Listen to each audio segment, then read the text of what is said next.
Welcome to the Phronesis Partners podcast, Navigate with Confidence. In each episode, we sit down with our clients and other thought leaders to discuss how they and their own customers use insights and data to illuminate, validate, and navigate their paths to growth and competitive success. We welcome you to join us as we uncover and explore the unknown so that business leaders like you can navigate your own opportunities and challenges with speed, accuracy, and confidence. On today's episode, we have a timely discussion lined up on a topic that's foundational to effective marketing strategy, segmentation. Joining us is Victoria McRitchie, Director of Insights and Research at Phronesis. But Victoria is an expert who's spent years studying and refining segmentation strategies that help brands connect with their audiences more effectively. So, Victoria, welcome. Hi, Elaine. Thanks for having me. So to kick things off, Victoria, when we talk about segmentation, what exactly do we mean? Yeah, so let's start at the beginning. So segmentation is really about stratifying or dividing up a market into subgroups, right? Based on similar characteristics or profiles, so that you as a marketer can then target a specific segment or more than one segment and position products in such a way as to appeal to each of those segments. And the principle behind segmentation is driven by the assumption that if you treat everybody the same, so i.e. as one big homogenous group, then it's likely to lack relevance because it doesn't take account of everybody's differences, right? And that, of course, is the approach of mass marketing. But conversely, if you treat every single person individually, so if you go with one-to-one marketing, then that can be very costly and really complex. So I like to think of segmentation as sort of the happy medium between those two extremes, really. And from a marketing standpoint, it's really been around since the 1950s as a reaction to mass marketing. So initially, segmentation started out on kind of basic demographic division lines. So, it would be a good way for marketers to begin to differentiate their products towards the needs of specific groups. So, you remember what it was like in the 1950s, or at least for those that were alive then, it was as straightforward as marketing irons and washing up liquid to women because they were predominantly the housewives, and then hardware and tobacco would be marketed to men because they'd be the smokers and the DIYers. So yeah, that's really where it all sort of started. So since the 50s, how has the concept of segmentation evolved? How have companies traditionally used it, and how is it being used today now? Yeah, so it's a fascinating history, really, because since the 1950s, we then see segmentation being used as a way to target people using distinct marketing strategies. So looking much more broadly at how to appeal to a customer group. So instead of just looking at, gender or age, for example, marketers then started to realize that if you know how a person behaves or how they think, then your content can be shaped in a way to really resonate with that particular segment. And really because of that legacy, B2C marketers have been, somewhat leading the way with increasingly sophisticated methods, while B2B marketers have been a little bit slower to cotton on to this. And, if you to kind of go back to the 1990s, B2B marketing was really defined by those two ends of the marketing extremes that I mentioned. So they'd either go for the sort of the mass marketing route of taking out ads in industry magazines or, mailing out catalogs at huge cost to the organization, or they would opt for the one-to-one approach, through cultivating those personal relationships and networking, whether that was, down at the golf course or at trade shows or over, an extended boozy lunch. So you contrast that with nowadays with B2B marketers who really, they have to be able to justify the cost of a mass marketing approach. And, the one-to-one approach, it's just not culturally or in some cases legally appropriate these days to be wining and dining clients. Not to mention the fact that B2B purchases nowadays are much, much more of a committee affair than they used to be. So you really do have a much larger pool of buyers to satisfy. But there have been some enablers to B2B marketing as well. It's not just, cost reductions and the kind of the legal landscape. There's been a much greater and widespread adoption of CRM systems, which makes the collection and use of customer data much more widespread. And of course, marketing automation platforms as well that make it much more easier to do things like personalization at scale. So, B2B marketers are now much better equipped than they were to personalize marketing materials. And to give you a feel for how common segmentation is nowadays in B2B marketing, we ran a survey last week with some B2B marketers in the US, and we found that around 3/4 of B2B marketers are currently using segmentation to inform their marketing strategy, which means that a quarter are not. And actually, when we kind of break it out by industry, we found that in the tech sector, financial services and pharma, it's a lot higher at around 90%. And then in some other sectors like professional services, it was much lower, around sort of 60%. But, to your question, Elaine, segmentations are not only used to guide marketing decisions, right? So they are also being used as a way for sales organizations to align sales collateral or conversations to the segment's role or preferences, or even to actually restructure and align sales teams around different segments as well. And, they're also used to fuel product development and market expansion as well. And in fact, it's often the alignment of those three functions, so sales, marketing, and product, where segmentation is now being put to much greater use in some organizations as well. So that's really interesting. You talk about how segmentation has always been used for B2C, and now it's being increasingly used by B2B. What role would a concept like increased demand or even expectation of personalization play in driving the importance of segmentation for B2B marketers and companies? Yeah, good question. So, kind of underneath this, I think there's probably a couple of factors at play around why B2B marketers are kind of starting to hone in on segmentation. So to the point I made earlier, unless you do have unlimited marketing budgets and resources, which I suspect that most people don't, you've got to find a way to identify and prioritize those customers who are most likely to be drawn to your products and services. And then from there, you unearth how you're going to engage with them.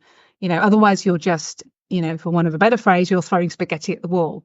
So the benefits then of using segmentation in your go-to-market strategy are, better pipelines and reducing your marketing costs.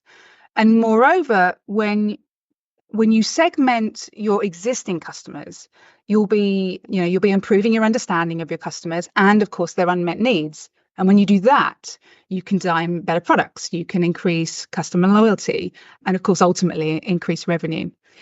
But also don't forget, B2B buyers are much more discerning about what information they want from you, how they want to buy from you and how they want to interact with you.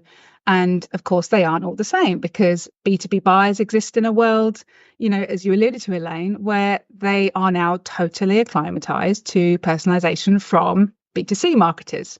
So their expectations around this are going to be heightened. And if you aren't responding to that as a company, then you're just going to be leaving money on the table. And actually, I was listening to a podcast the other week it was the VP of marketing for a company called Talru in North America, and it's a talent acquisition platform. And she was talking about meeting the different buyer personas where they are. So you'll have those that just want to go straight into the detail. They want the product comparison tables, they want the key differentiators, they want the ROI workings, they want the whole package. But then equally, you'll have your other buyers who very much not tech savvy. And they don't necessarily want to know about, the platform's AI matching capabilities and how those algorithms were derived. And so they're going to be better served with case studies about the benefits to people like themselves on much more emotive lines. And so you really do need to make sure that you're catering for those very kind of contrasting preferences and needs. Yeah, I love that. I love that concept of meeting your buyers where they are. We see when we talk about B2C marketing, it's almost more natural for us to segment an audience based on, say, their gender or their their stage in life or their geography. But when you're segmenting a B2B audience, are any of those types of segment categories relevant, or do you segment B2B buyers differently? And how does that work? Like, what are the primary ways that B2B companies are segmenting their target audience? And even more so, what are the pros and cons of choosing to segment your audience using, these categories? Yeah, so funnily enough, segmentation is often described as an art and a science. So, you really do have to think about everything that kind of the landscape in which this segmentation is going to breed. To give you an idea, so there's broadly speaking, there's four different types of segmentation. So we've kind of alluded to the demographics, right? So that's your entry level segmentation, if you will. So here we're thinking about defining our segments based on one or more demographic variables in the case of consumers, or firmographic variables in the case of businesses. So company size, industry, location, all that stuff that you probably have existing within your CRM system. And that is still a pretty common basis for B2B companies to segment their markets. So quite often when I work with businesses and I ask them to tell me about their target segments, I will hear responses like, oh, we go for UK SMEs, or, our target audience is large banks in the Middle East, or it's B2B tech startups in North America. So very much, tailored around those kind of typical firmographic, observable variables, right? The second flavor, if you like, is just coming at one kind of step lower, so becoming a bit more sophisticated. And that's when you start to look at the needs and the preferences. So here we're looking to classify individuals in terms of the benefits that they seek or the needs that they have. And this is kind of what the Talru example tells you about. And from what I see at the moment, it's a popular segmentation lens because it can speak directly to your value proposition. So it allows you as a business or a brand to articulate the advantage of using your product or service in alignment with the needs or the requirements of the buyer. But it goes a bit wider than that. So it lends itself quite nicely to product development objectives, in that you can start to align products into portfolios, and you can optimize bundling and pricing, and even do things like design how your customer service model might align to those different needs. So that's the needs based. Then we get into something even more sort of sophisticated, and that is looking at attitudes. And that's sometimes called psychographic segmentation. So here we're getting into personality. So what makes you tick? What values do you have? What belief systems do you subscribe to? So in this instance, we might be seeking to measure aspects of your personality so that marketing content can really resonate with you on a much more primal level. And that, as you can imagine, is typically used much more in a B2C setting than it is in a B2B. And then lastly, you have behavioral segmentations. And that's a well-used method for targeting strategies. And it's typically used with first-party data. So, things like customer data on your CRM, or data that you might have from a loyalty program, or your website analytics, for example. So if we know how you are interacting with a brand or a business, whether that's opening their emails or looking at online shopping journeys, for example, then you can start to extrapolate predictive traits such as likelihood to purchase, likelihood to attend in-person events, and then you can create audience segments for your campaigns. And often organizational maturity is used as a segmentation component, which is an intuitive way of segmenting businesses, because maturity will often determine how well a business can use and integrate your products. And going even deeper still, if you then understand pain points, which can often be what underlies maturity, then you can really speak to your clients and your prospects in ways that are going to resonate even more. With the example from the Talru VP of marketing, it's absolutely pointless for you to be harping on about advanced functionalities and extensive technical information if the client you're speaking to isn't even capable of using the basic features to their full capacity. There is just like one other kind of subcategory of behavioral segmentation, which is still quite regularly used, and that one's called RFM analysis. And it stands for recency, frequency, and monetary. And it's kind of a simple way of doing behavioral segmentation. So here you're looking at three key aspects of behavior. So you're looking at number one, how recently was the customer's last purchase? Number two, how frequently did that customer make purchases with you in a particular time frame? And then three, how much did they spend? And you'll typically get a score for each of those three behaviors, and then you can segment from there. So you could look at, for example, your lapsed customers. So those are the ones that haven't bought anything from you recently, but they previously spent a lot with you. And then you can tailor your messages to entice them back into your brand. So that's kind of a more rudimentary way of doing behavioral segmentation. So with so many ways to segment, how would a B2B marketer or company know which approach is best for their audience? Yeah, it can be a little bit daunting. And especially so because I think if you read around and do your research and speak to different companies that do segmentations, you're probably not going to find one single answer. But my sort of rule of thumb here is it really does come down to two main things when you're looking at what sort of segmentation to go for. Firstly, what is it that you as a business are trying to accomplish with this segmentation? And secondly, what data do you currently have or can acquire? So if we take the goals first, you've got to think about how are we going to be using this segmentation? So if it's about location planning, of course, then something based around geographical inputs is going to be very important. If it's about advertising and brand strategy, then, an attitudinal approach might be more appropriate. Or, if, as is the case for segmentation that I worked on recently, you have a CEO who is absolutely insistent on having a needs-based segmentation because he wanted the product organization to align around product needs, then a needs-based segmentation is going to be the one you'll get, right? And then in terms of data, so the second aspect that you need to think about, you need to be considering the environment in which this segmentation is going to be born. So being limited by budget, or being wedded to firmographic silos, or needing to consider campaign effectiveness using no more than just a demographic-centered CRM database, that's going to limit your choices to something based on more observable characteristics like demographics or firmographics.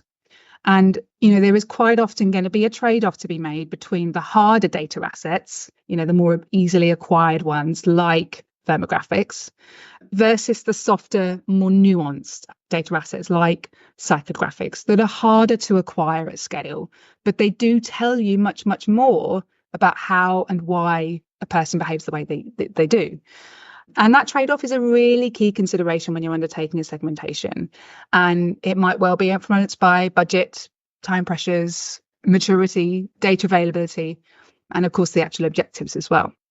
Now, all of that being said, you don't necessarily have to see these segmentation types as mutually exclusive. You have to only pick one flavor. You can actually make an ice cream sundae. So when you do that, it's called a hybrid segmentation. And it allows you to cross-pollinate your customer data with survey data or third-party data. And whilst it gives you a rich picture, it does tend to be much more of an undertaking, both financially and temporally, than just picking one or two of those categories, because you'll need to undergo a thorough data audit. You'll need to give some serious thought to technical requirements like data linkages, data proxies, things like that. You'll need to invest in a large sample survey. But ultimately, the idea of hybrid segmentation is that it's going to create a much more unified and holistic view of your target customers. And very often, it'll be the use case which dictates what sort of segmentation you're going to go for. So maybe if I share a couple of examples here. If you wanted to create a recommender system, for example, so we all see these in Netflix and Amazon, they're so commonplace now in the B2C world.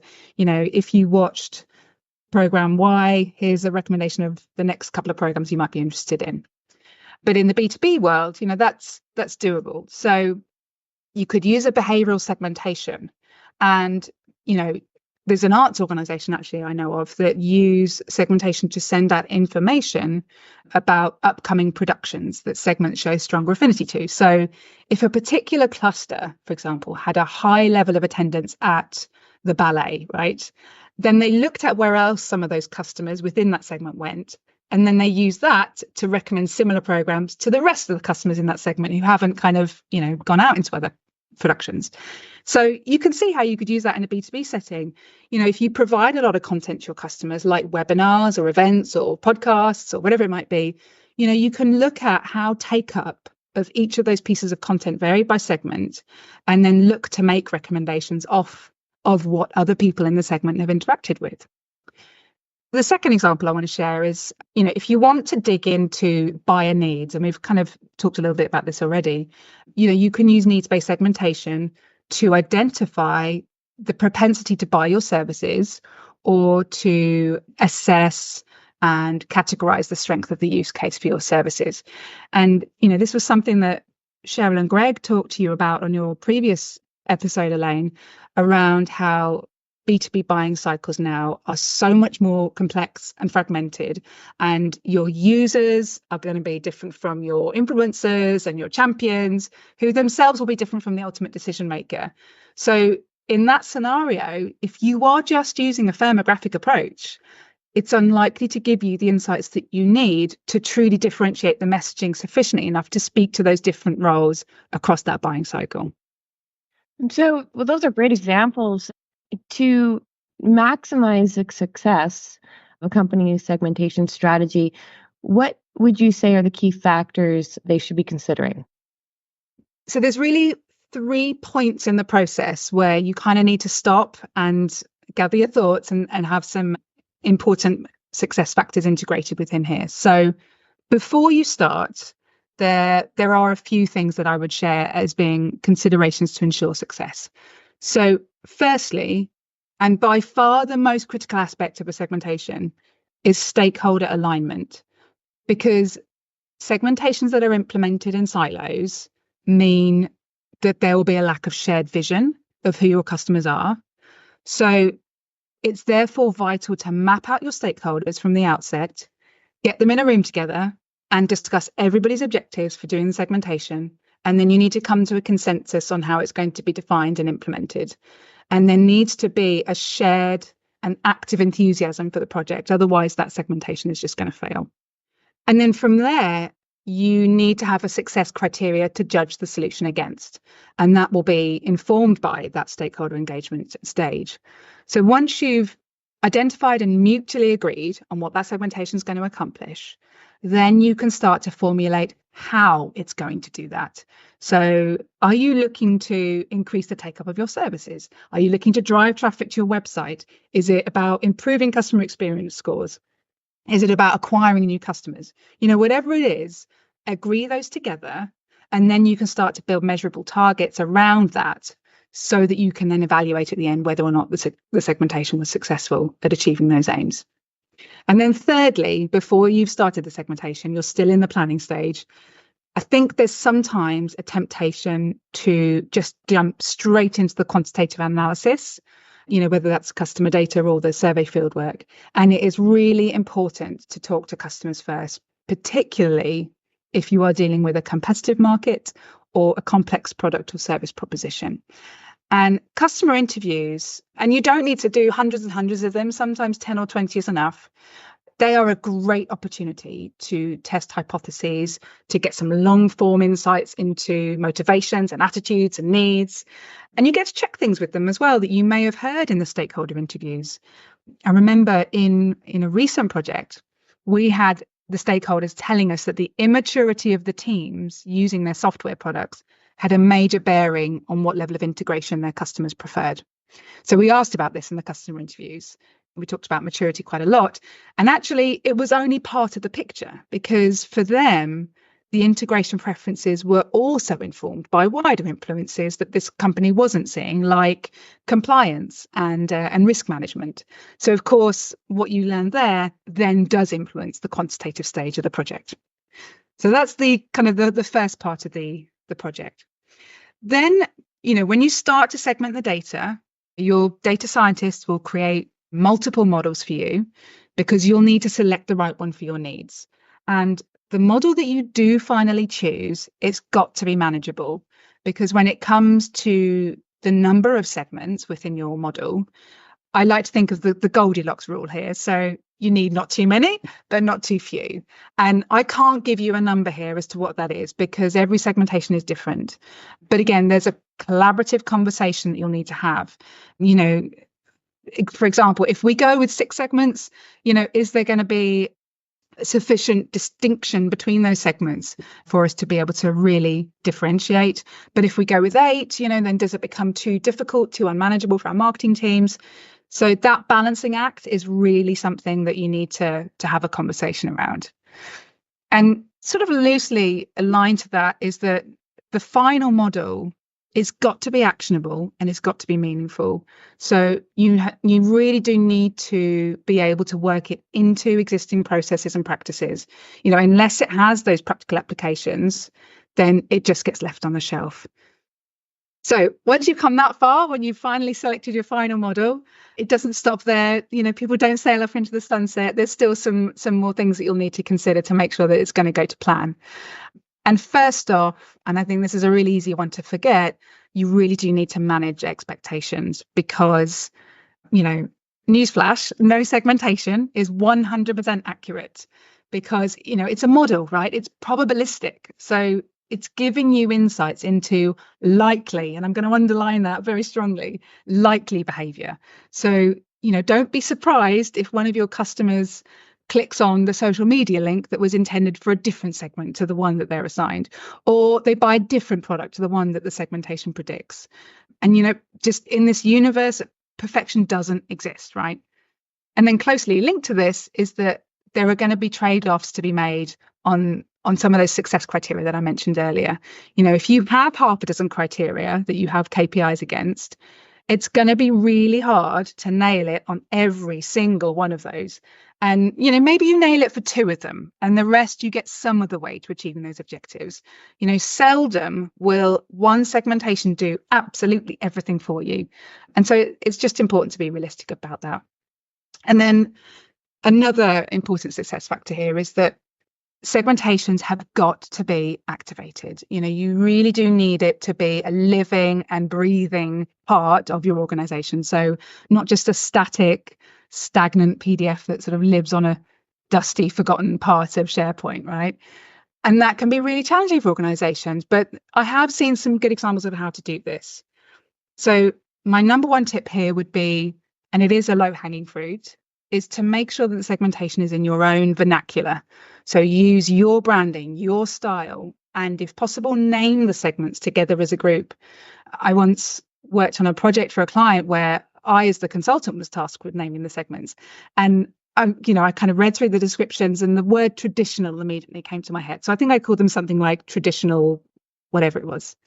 And when I presented this, there was this sort of knowing look around the room and there was a few sort of furrowed brows. And it turned out that in their organization, that word traditional was quite pejorative. So they used it as another word for boring or dull or uninspiring.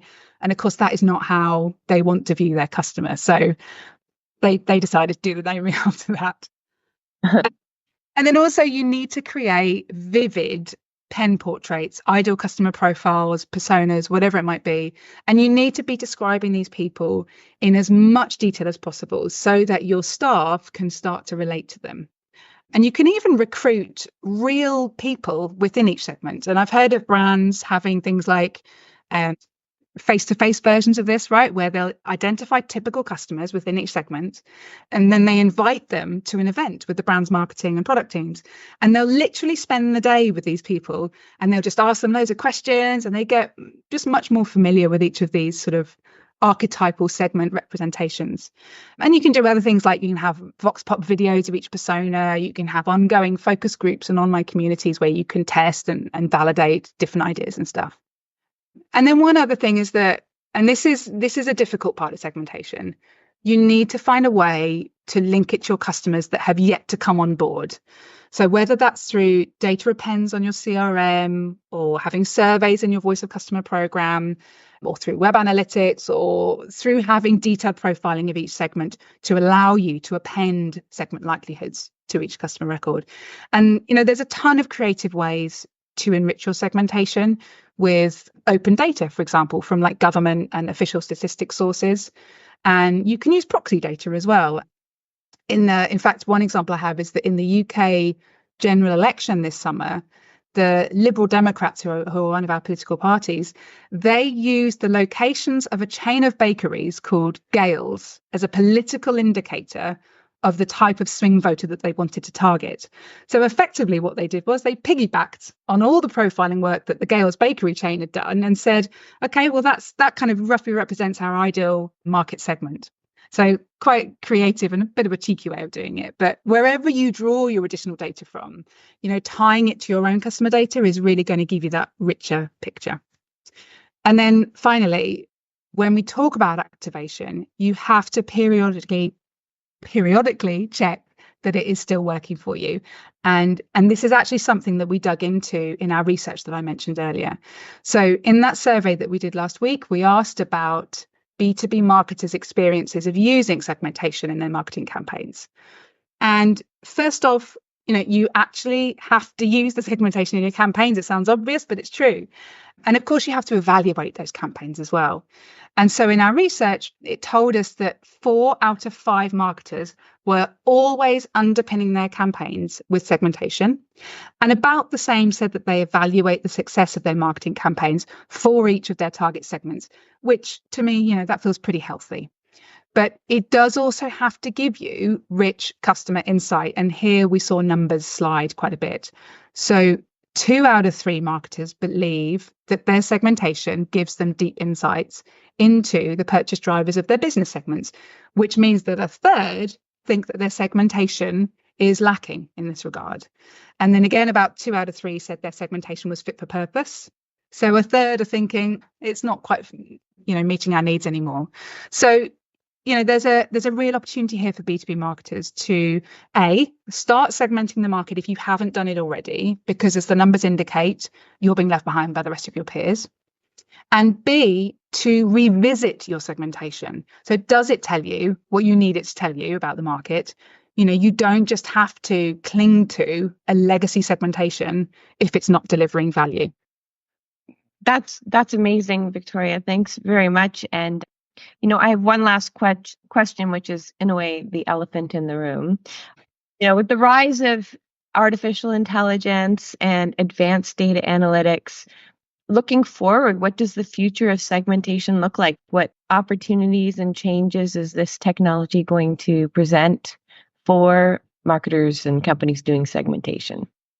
Yeah, this is an important question because, of course, if you're going to invest in segmentation, then you start to question, will it still be valid in the next 5 years?